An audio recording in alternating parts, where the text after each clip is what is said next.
लोग ये धुन पर गाना कैसे लिखते हैं और ये सॉन्ग का अरेंजमेंट कैसे बना रखा है, तो उससे बोलते हैं एक मैप। इस मैप के अंदर आप देखोगे सबसे पहले आता है इंट्रो।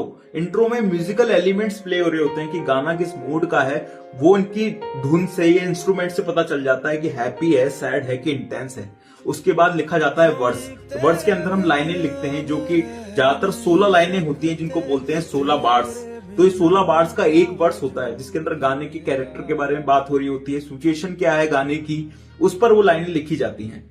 फिर आता है कोरस, जो गाने का मुखड़ा होता है या हुक होता है, जो लाइनें हमेशा सबको याद रहती हैं और ज्यादातर गानों के नाम भी इन मुखड़ों पर रहते हैं। तो इसके अंदर सारे इंस्ट्रूमेंट प्ले हो रहे होते हैं। सबसे ज्यादा अच्छी और कैची जो लाइनें होती हैं वो इसके अंदर लिखी जाती हैं। तो जब ज्यादा एनर्जी पूरी भर जाती है कोरस के अंदर, तो उसके बाद एनर्जी को थोड़ा कम किया जाता है अगले स्टेप के अंदर, जिसको बोलते हैं हम इंटरल्यूड, जिसके अंदर सिर्फ इंस्ट्रूमेंट ही प्ले हो रहे होते हैं, जो कि 8 लाइनों तक प्ले होते हैं। या तो इंस्ट्रूमेंट थोड़े से चेंज होंगे या कोई नया इंस्ट्रूमेंट उसके अंदर ऐड होता रहेगा।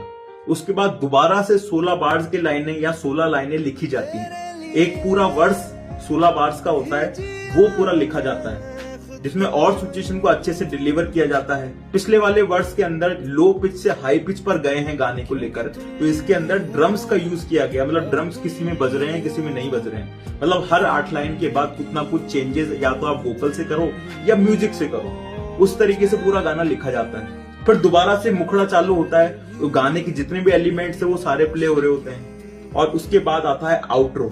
आउट्रो के अंदर जो शुरू में इंट्रो में जो इंस्ट्रूमेंट प्ले हो रहे थे, उसी के साथ वो एंड हो रहा होता है। तो वो इंस्ट्रूमेंट फेड आउट होते होते गाना पूरा खत्म होता है।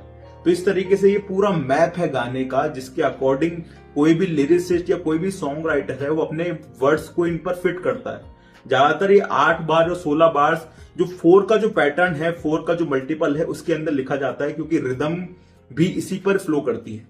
तो इस तरीके से सारा स्ट्रक्चर डिजाइंड है। अगर आपको भी ये स्ट्रक्चर चाहिए तो कमेंट बॉक्स में आप मैप लिख दो, मैं आपको डीएम कर दूंगा, और उसके बाद आप खुद से उस गाने को उसी तरीके से लाइनों पर लिखकर देखो कि ये गाना कैसा लग रहा है और कैसा आप उसको बनाना चाहते हो।